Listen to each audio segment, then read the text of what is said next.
my God, yeah, he's there. Okay. Um, they got the jersey in the back. He's so fucking official, man. I'm so. I thought, okay, at least I thought he was going. I thought he was going to wear a suit. You know, BMac suit. That's ridiculous, man. Yo, yo. Every time I see BMac wear a new suit, I'd be like, I gotta call my tailor and try to go get something else, man. Yo, yo, yo. What's going on? You can hear us?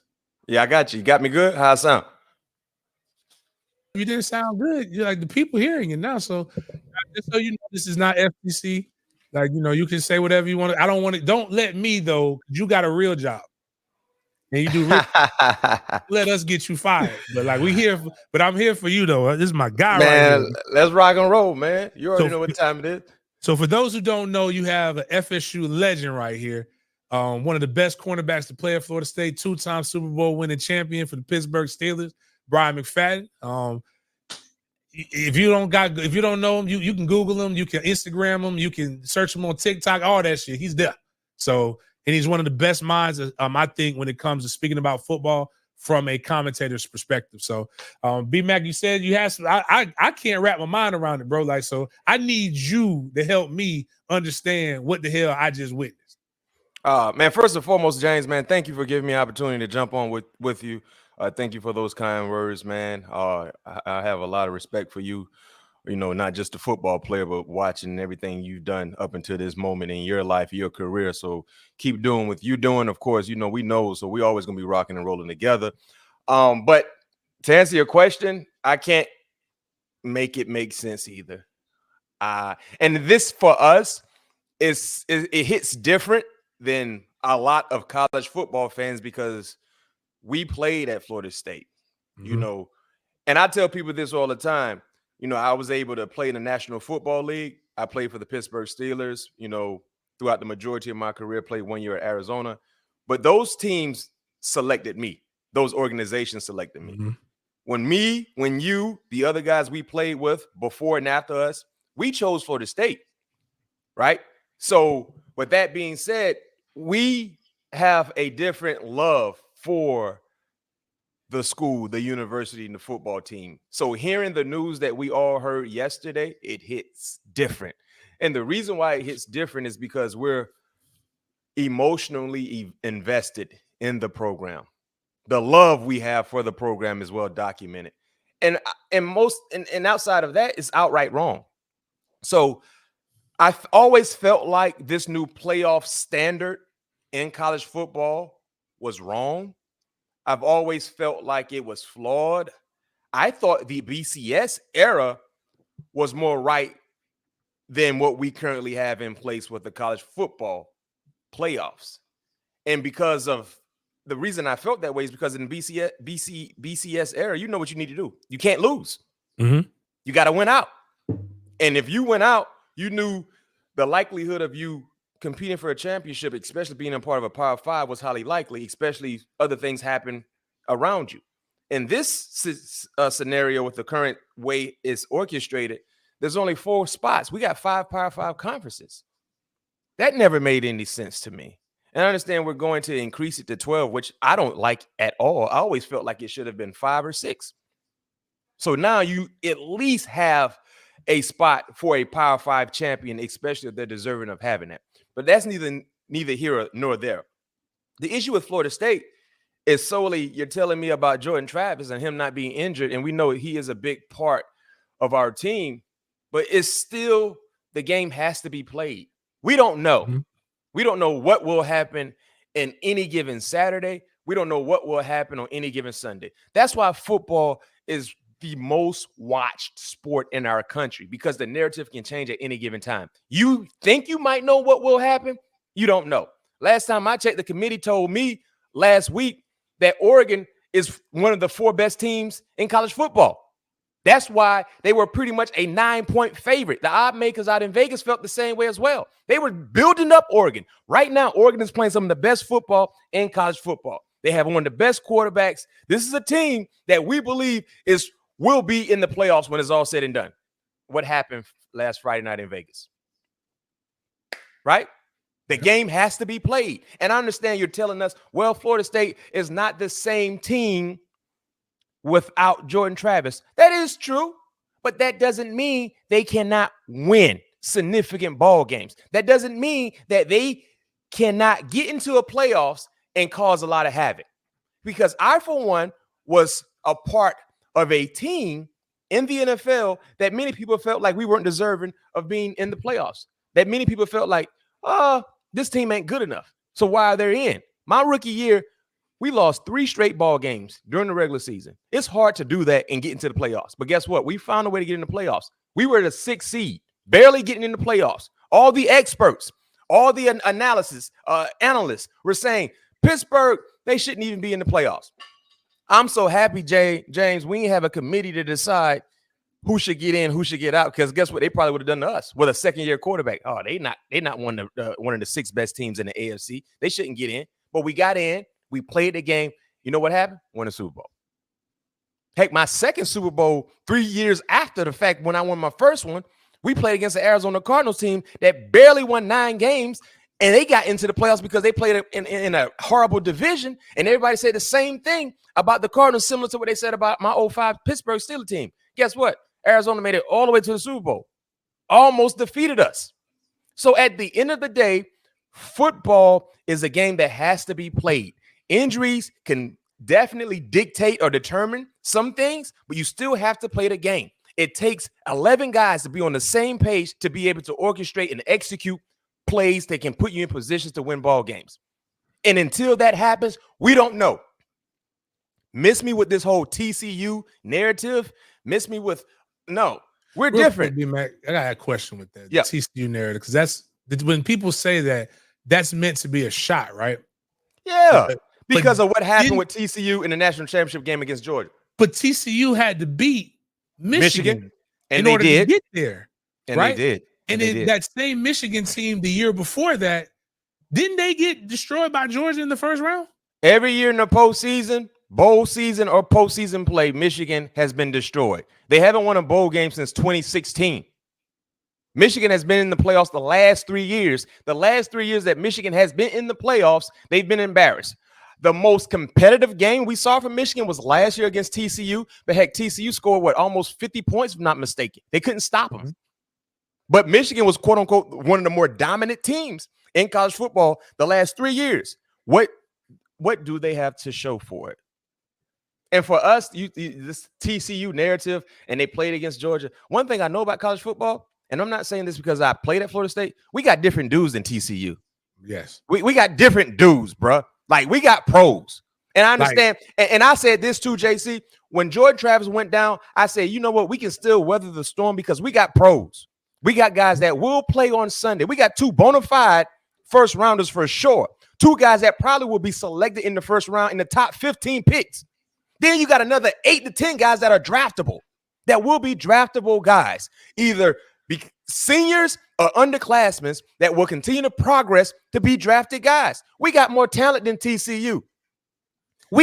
Our talent, when you factor in the production and the consistency in all of college football, we're top 3 or top 4 in regards to NFL prospects. So what are you telling me? Yeah, we don't have a quarterback, but we still can be relevant. Yes, for the eye test, and football is not about eye test. Mike Thompson tells us all the time, there's no such thing in style. There's no such thing in style points when winning ball games. Win. Now, granted, for the committee, I guess you need style points. You got to look pretty, right? But for me, we played against Florida. We covered the spread. We played against Louisville. They knocked the spread all the way down to 1-2. We covered that easily. So you saying, yeah, we struggle. Yeah, we struggle. It's going to take time. I didn't expect to see the best out of Tate Rodemaker when he sat the entire season. I didn't expect to see. I say on that show, BMac, all the time. It's the reason 1s are 1s, and it's the reason 2s are 2s. Yes, I never expected Brock Glenn to go out and look like He-Man against Louisville. I knew it would be struggles. So you're telling me we're knocked because of our injured quarterback, and we didn't look as good as they wanted us to look, but we won and we covered the spread. But then you're not penalizing Alabama for barely beating a bad Auburn team with all of their starters. They needed a miracle from sweet baby Jesus, to beat a bad Auburn team. Auburn is bad, bro. Auburn ain't got no quarterback. They also only beat Arkansas by 3 points. And Arkansas is very bad. Man, they barely beat Arkansas. They beat Arkansas by 3 points. They barely beat Texas A&M. I think they beat them by 6. They barely beat Auburn by 3. Those 3 teams combined for a record of 17-19. South Florida, South Florida was hanging with them until the fourth quarter. The crazy part is every knock and critique that they use for Florida State, there isn't a team. All 4 teams above them have just as bad of things on them, except for 2 of those guys have 1 loss. The only undefeated team is out of that. Washington barely beat Washington State. We saw Texas struggle against Houston. Texas lost to Oklahoma. Texas need to be thankful they didn't play against Oklahoma in the Big 12 championship, because Oklahoma probably would have beat Texas, by the way. So I feel like, for me, the committee, and this is the issue that I have with a lot of people, when they admit that it's flawed and it's wrong, stop defending it. When you sit here and say, yeah, it's wrong for Florida State, that's it.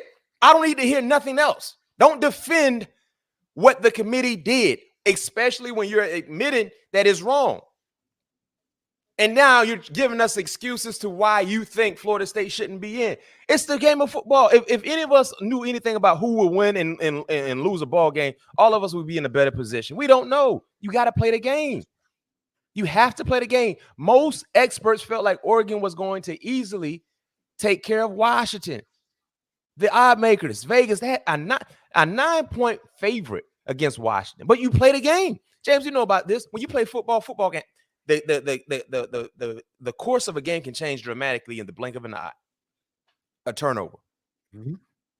The unthinkable happened. Getting off to a fast start. Return kick on special teams. Anything can happen.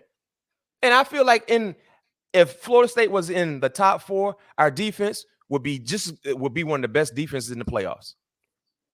Our wide receiver unit would be the best in the playoffs.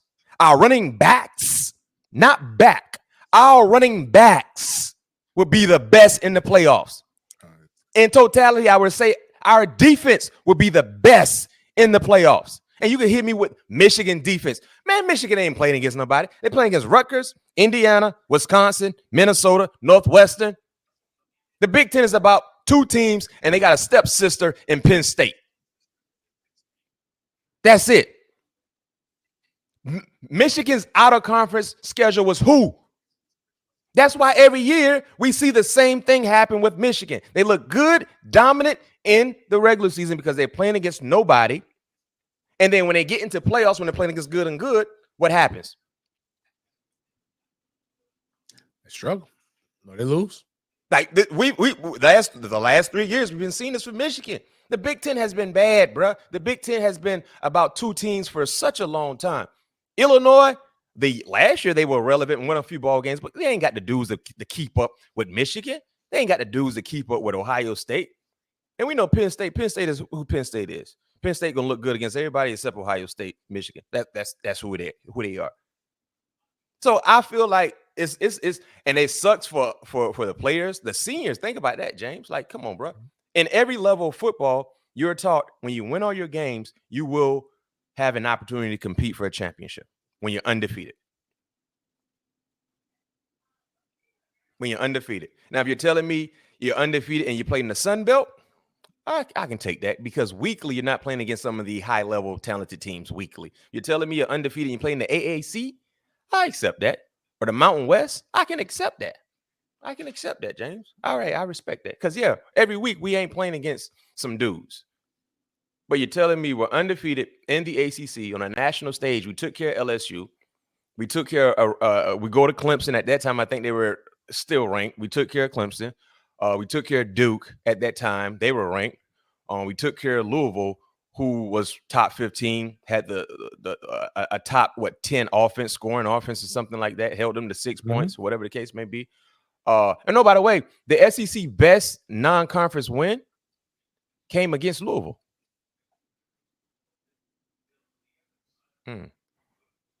A lot of people don't know that. Like, the SEC best non-conference win, because LSU ain't beat Florida State. Florida ain't beat Florida State. So the best SEC non-conference win happened when Kentucky beat Louisville.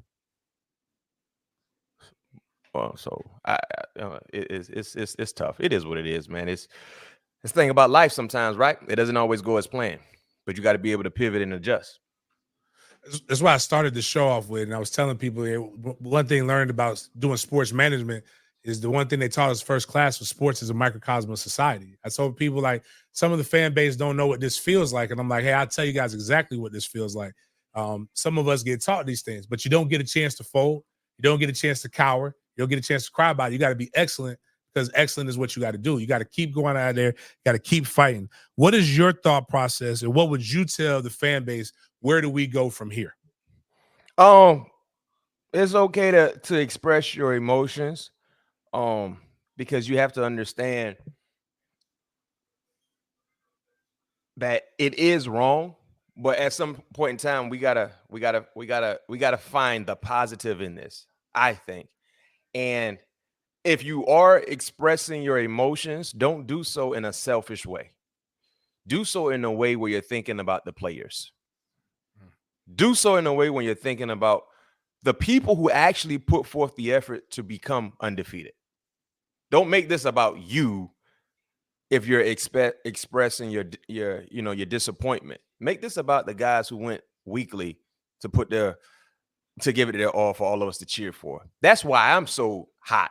I'm hot because I know, James, you know how it was to be in that locker room. We never went undefeated, but we know how hard it is to go undefeated. Mm-hmm. We know how hard it is to have an opportunity to compete for a championship. They did what they were supposed to do. The number one goal I'm willing to bet for the team this season when they came together in the summertime was to do what? Go undefeated. That was probably the number one goal. And heck, that's the number one goal for every team, I would imagine, to go undefeated. Win your conference, go undefeated, win your conference, get into the playoffs. So you're telling me, yeah, we did that. We achieved all of our goals. We took care of our state rivals. We played all of our games. We won every game. We played for our conference title. We won that. And we still don't get a chance to go to the playoffs when it's a 4-team playoffs. And you're telling me that 2 teams that actually lost, didn't go undefeated, got opportunity to go in the playoffs because we didn't. No, that doesn't make any sense. That doesn't make any sense. And I can care less about you're your quarterback and you didn't look good. You still won. And at the end of the day, the final thing I'll say about this is all about money. College football is solely about money. That's the issue. When you look at the teams that made it, you got 3 blue blood football programs, 4 teams that have quarterback notoriety. That if you've been watching college football, you know all the quarterbacks that are in this ball game. Even though they all might not be elite-like guys, they ring a bell. So for us, it's not like we're not a blue blood program, but the other schools have a little something more that can push that narrative when it comes to dollar signs. Because most people don't know who Tate Rodemaker is.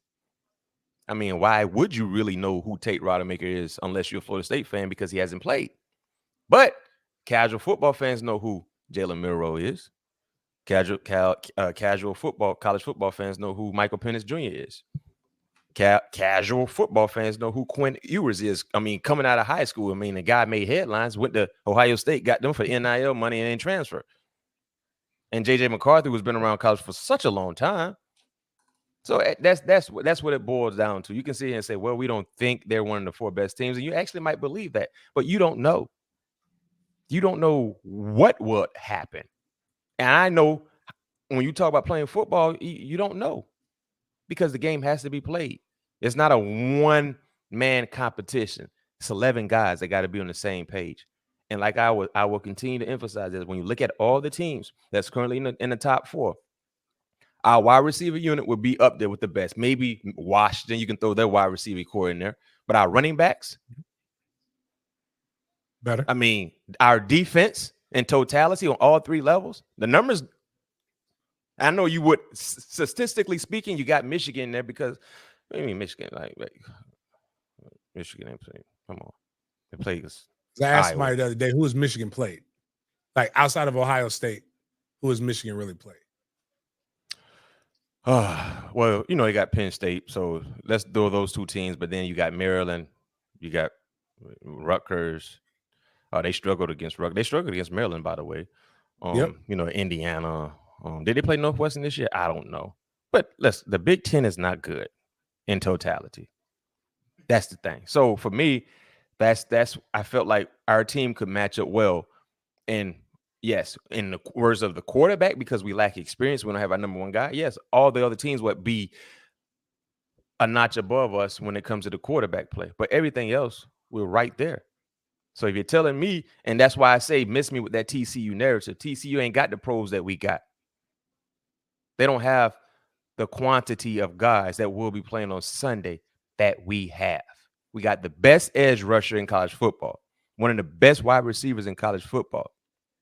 We got a physical nightmare of a matchup in college football, Johnny Wilson. Like, we got to do it all, Debo Samuel at the tight end position, and Bell. I mean, we got guys, bro. We got guys who've been around college football a long time. So you telling me those guys, even with our backup quarterback, won't fight? Because those guys are going to play on Sunday. Look at our defense, man. Look at Fisk. Man, we got guys, man. Deloach, Bethune, Green, Dent. With 4 weeks to prepare. With 4 weeks to prepare. So you telling me with 4 weeks to prepare, Tate Rodemaker be in a better situation, will be more in tune with the offense, the confidence, getting first team reps in 4 weeks of play, getting ready? Like, this team is talented, bro. This team has been put together strategically in a way for them to be successful. We got speed, we got power, we got strength, we got athleticism. So it's a tough pill to swallow. And, the leadership we have with Coach Norvell, they're going to do a great job in keeping everyone together and get ready for this Orange Bowl. And the Orange Bowl actually won because the Orange Bowl got Florida State and Georgia.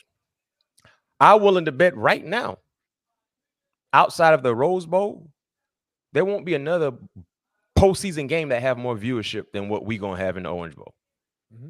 And I don't even know if all of the starters will play for both teams when you talk about guys that are draft eligible guys. But just the name alone, the Orange Bowl is going to do numbers because you got Florida State and Georgia. I would have felt more satisfying if Georgia got into the playoffs than Alabama. Than Alabama and Texas. Me personally, but man, it is what it is, man. We just, like I said, one thing I would ask of the fan base, when you're voicing your disappointment, do so in a selfless way. Do so in regards to the guys who actually went to war week in and week out, who we cheered for, and the coaches, who put so much time and effort in assembling this team and coaching this team the right way. And, we're going to be all right. I always felt like this was going to be a pivotal year for our program because this was going to be a glimpse of what we will see moving forward. One of the things that I tell people all the time is Florida State's probably one of the worst programs to go and not win and not be remembered. One thing we can say is that this team will always be remembered, ironically, unfortunately, for the snub, but for how they played and just even the guys that you mentioned, as well as being able to partake in this. And there's so much talent on this, and it does hurt as a former player. Because we won the ACC championship rings, and you got a chance to play in those. So I'm glad that they got to achieve that.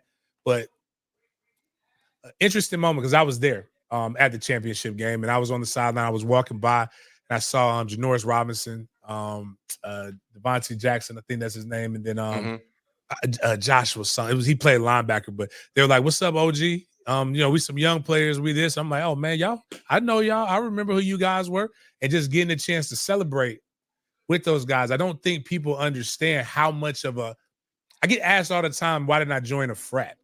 And I tell people I was in the largest frat on Florida State's campus.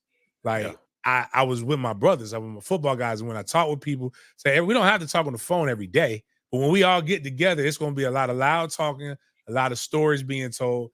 And then when kids come to me and say, I want to play at Florida State, I look at them the way that some of my friends who are in frats, well, hold on, man, what you got? Like we're such ambassadors of the program that we don't, just because somebody says you good, I don't know if you can play there.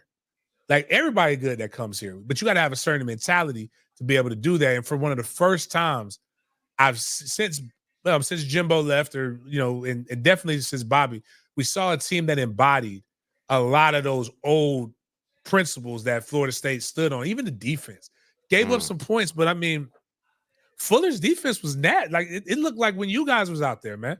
Like them boys was nasty, sharp, getting after it.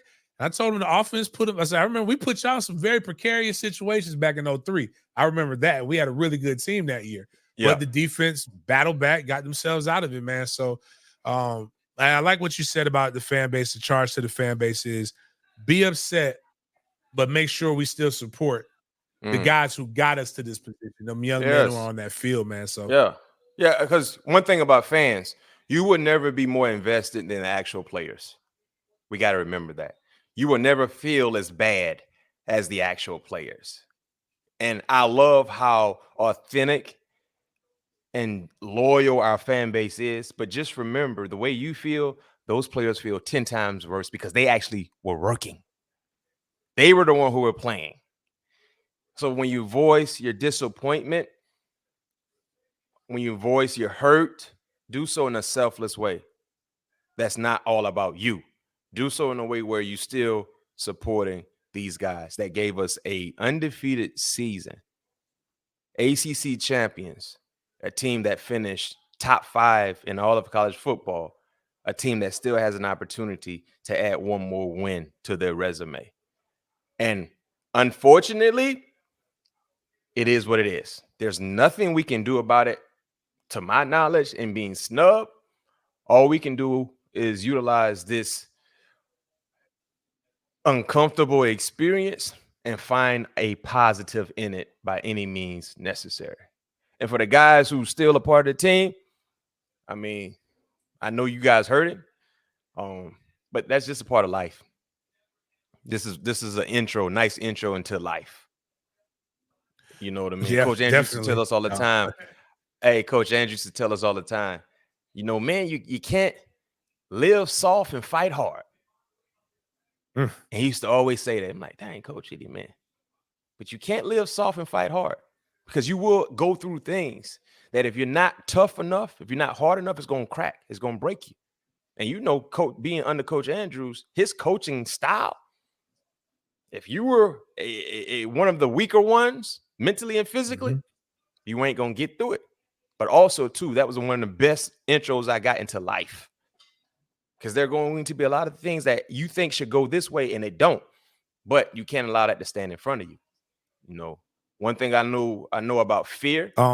Did you hear somebody ask, Demetrius Shaw asked, how do you feel about what Dan Orlowski said? I didn't see. Did you see what Dan said, or are you aware? I've been watching a little bit of what he said from yesterday. It's more about him defending the committee and their decision.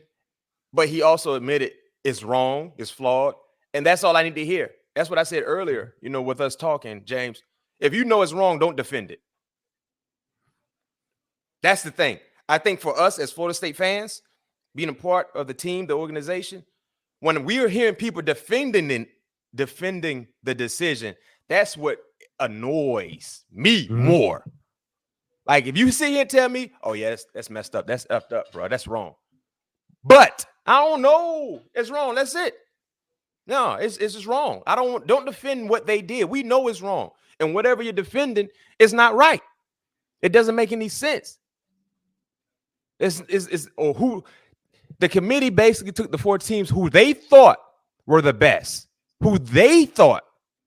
That's the thing. They thought this. It wasn't like they went from state to state and they were just selecting random people. It was 13 people, 14 people, I can't remember the exact number, who came together and watched games together and said, okay, we think this team is best. And they also, the week before, thought Oregon was a better team. And luckily enough for Washington, they actually had to play that game. Because if they didn't play that game, they felt like based on what Washington was doing, what Oregon was doing towards the latter part of the season, they felt like Oregon was a better team. Remember, Washington struggled against Washington State. Washington had some games where they weren't looking as good as they were earlier in the year. So that kind of catapulted Oregon's in regards to the committee eyes to being a better team without playing Washington. But guess what? When they played, Washington prevailed.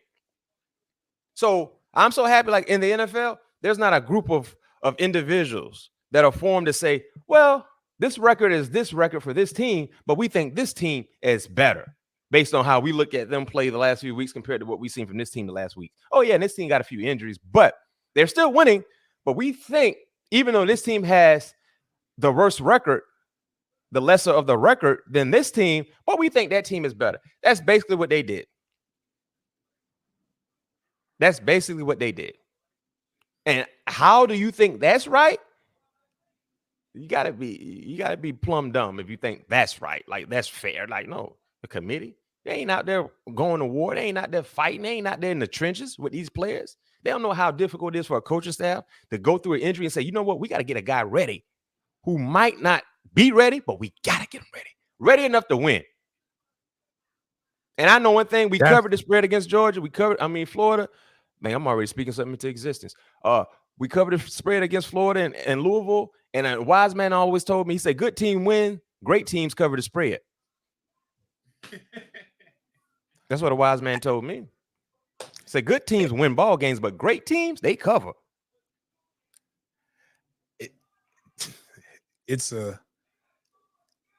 I'm with you. I think you hit the nail on the head, and that's the hard part. Don't piss on me and tell me it's raining. Just all I need to hear is that, man, you know what, that sucks. All the other stuff is just because football's not played on paper. If football was played on paper, that's might be what if Texas or Alabama somehow comes out of this, I'm gonna call them the paper mache champs.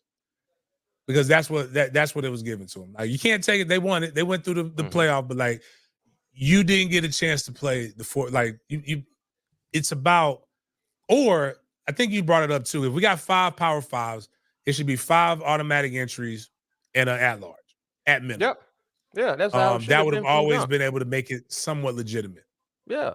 And if you have a Power 5 team that doesn't get in because they have too many losses on their record, even though they won their conference, then so be it. And my thing is this, for people who say, well, what argument are you going to say if they decided to leave out Alabama, if the committee decided to leave out Texas? Well, the argument would be, you should have won all your games. You had the same opportunity. You had the same opportunity. If you win, arguments against Florida State, right? I'll take those. I have no problem with that. The problem is those are the arguments for Texas, Alabama, but there's one difference. They have one loss. They got a loss. He has no losses. I've never seen a situation at the end of the season where two teams jump so far up after one win and both having losses. Texas and Alabama right behind each other. They were 7 and 8. They jumped from 7 and 8 to 3 and 4.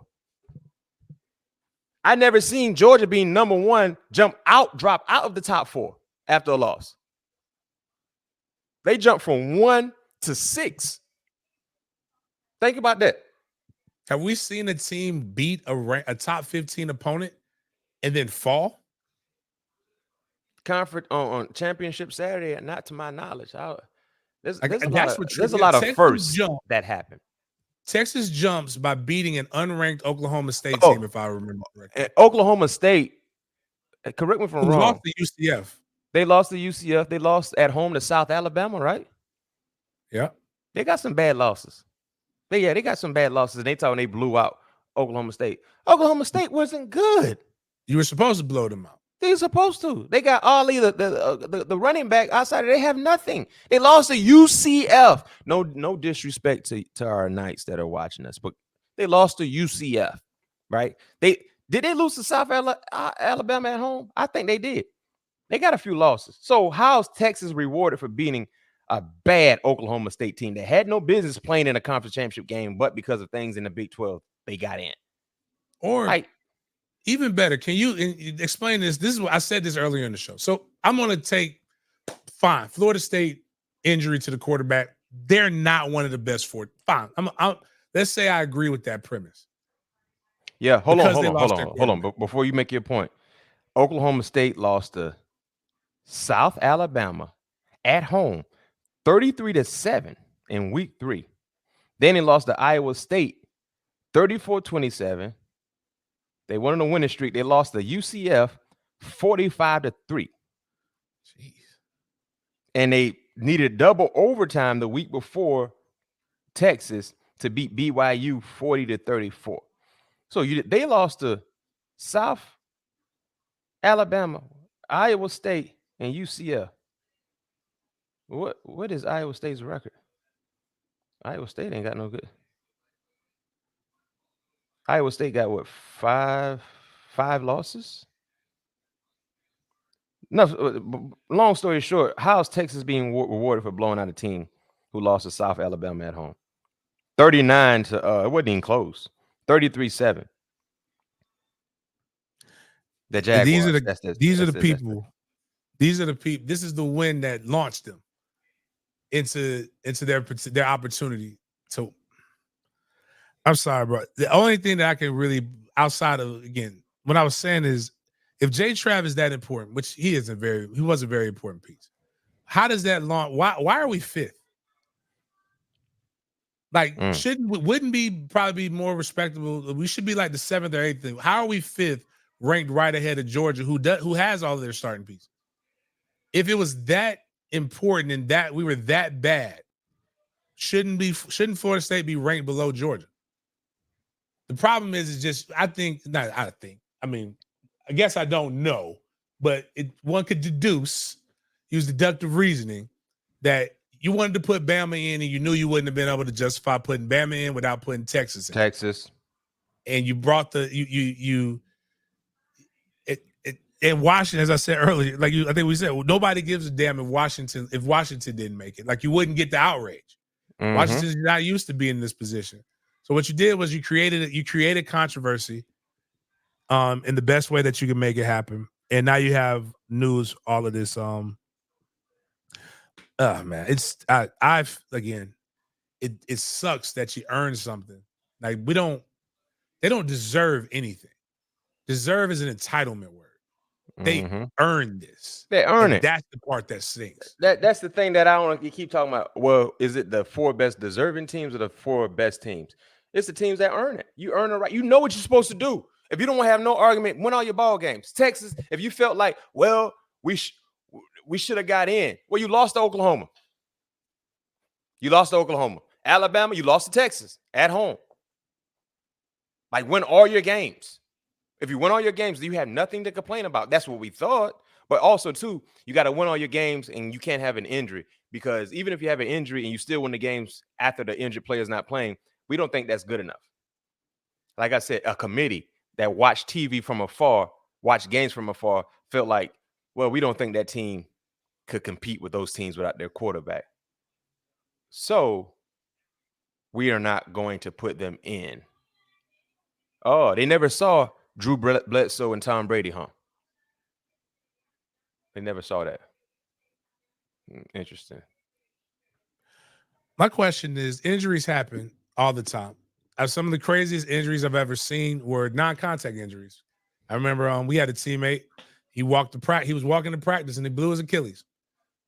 So what happens during this stretch if, I don't know, JJ McCarthy goes home and he gets in the car wreck? Is now Michigan, we need to replace these teams because he doesn't have his quarterback? Like, Michigan football is a violent game. And again, it's supposed to be played on the field, man. I don't like when people, my biggest gripe on this, and what really, every time I feel good about it, I go back to thinking that these guys played this off the field. And I just can't stomach it. But man, we could go on about this all day, man. But I think the people did need to hear this, and I really do appreciate you coming in again. Like I said, way more elegance. He's more elegant also, but more eloquent and intelligent than I am. So I'm glad BMac came on here. It broke it down for us, man. Again, it's just it's sad, but it'll be sadder if nothing comes out of this. I will say that. If we go out there and we just lay down and don't go out there and compete, and then our guys in our back office, the people who should be handling this, don't handle this, then that would make it more. But the biggest thing is your outrage is warranted. You should be upset, but now what do we do now? And what we have to do is continue to support these young men, continue to be notes, continue to back the program, because if what we all feel, and as I tell a lot of people, like I was never not on the Norvell train. I was on the train of we better win. If we're willing to make the moves that we made, that's cool. But we didn't make those moves to go 3-6. We didn't make those moves to go 5-7. But you can see a clear path and you can see a plan.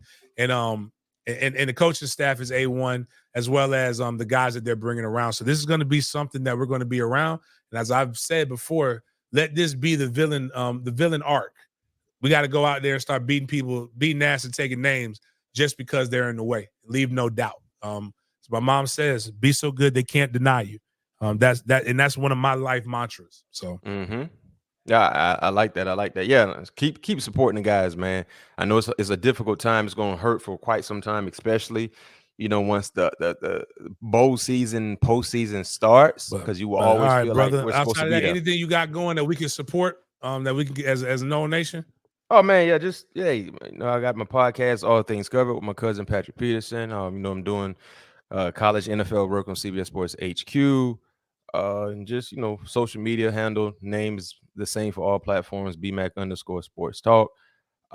And keep supporting the guys, man. That's it. I know you're gonna have something cooking for the Orange Bowl, so man, keep me up to speed on everything you're thinking about putting together. To go. I would imagine are you going to the Orange Bowl?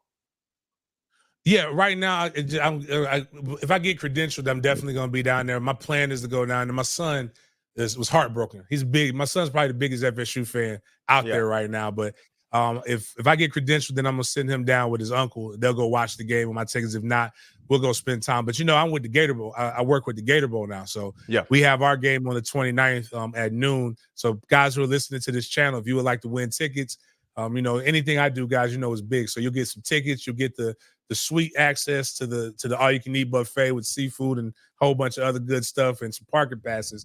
We'll have that, and there's some things I have to do with the Gator Bowl, and then we'll fly out on that next day down there. So, and I got to talk with CJ. We may go ahead and if CJ wants to throw a tailgate, I'll put the plans in motion for us to be able to throw one. But as with all of us, we're kind of taken aback because I was planning on going to New Orleans to throw a tailgate as opposed to this. But hey, also, bro, we got to get you like when in Vegas now. You don't be doing all that work, man. You was working when we was in Phoenix, man. It seemed like you was on you was working your ass off during the Super Bowl, man. No question. Got to relax and have a little fun too. No question. I got to try to find a way to mix it in a little bit. Yeah, they had me moving and shaking a lot in Arizona, but Vegas, man, it's got to be a different story. Yeah. But man, but I appreciate you coming on and jumping on, brother. I gotta my producers over here getting mad because I told them we gotta extend this a little bit. BMac said he wants to jump on. We're gonna make an exception for BMac, and then I just got off the plane. I literally just got back from Charlotte and was like, I'm going to the lab. Let's go talk. Yeah. No question. Let's go talk our trash. Yes, but sir. Appreciate you, bro. I'll talk to you later, man. Yes, sir. Take care. That's Brian McFadden again, no greats. NFL legend, and again has All Things Covered podcasts. Check them out on CBS HQ. So again, ladies and gentlemen, I mean, there's nothing else to be able to say about it. I'll tell you the same thing that coaches tell players all the time. Let's invoke a 48. Let's never forget. We'll never forget this. Let's invoke a 48-hour rule. We'll go 48 hours from today. And then after that, we only respond to people who are trolling, but we are badasses. We are one of the best teams in the nation, and unfortunately, our opportunity got taken from us. But again, we have to figure out how we are going to move forward from this and let this be the catalyst in the movement point of where we go for it. I always say to support the guys. If you can get to the Orange Bowl, go to the Orange Bowl, regardless of who's opting out, who's not opting out. Support it because we need to let the next generation see that this is what we do for our players. We support no matter. So Yeah, man. Again, it's still a tough thing to digest. I think I gotta make sure. Thank you, Hunter Glom. I think that's how you say your name, for the $10 super chat. I appreciate that. Appreciate. I think we had about 280 at one point. Hopefully, we'll have that many people have liked it, and hopefully you're subscribed. We'll be. I'll probably have another. I'll try to have another BS because there's a lot of news outside of this. It actually was a really good weekend, like a football, like, so I don't really know what else to tell everybody, but I'll be on. Check me out tonight. I have Jags coverage, so we have Monday Night Football, so I'll be on at 7 p.m. on First Coast News, and then I'll be doing the post game report. Hopefully the Jags will go ahead. I think this will be win number 9. Right now in the NFL, you get 10 and you're in, basically. So they're on track to make a playoff. So this has been one of the busiest, one of the most blessed football seasons I've ever had in media. Mandarin Mustangs, the high school team I coach, we play in the state championship this Friday at 3 p.m. If you're in Tallahassee, please come out, show up and support Mandarin. I would love to see you guys there. I just thought about that. We may have to do BS on Thursday or Saturday because I'll be in Tallahassee all day Friday. So, but please check us out. Support that there. FSU undefeated regular season. I'm going into the postseason, and then the Jaguars looking like they're going to be in playoff contention. And again, the show is growing, everything's growing. Appreciate everybody for all of the support. Outside of that, man, appreciate you guys for chopping it up with me, and we will see you guys next time.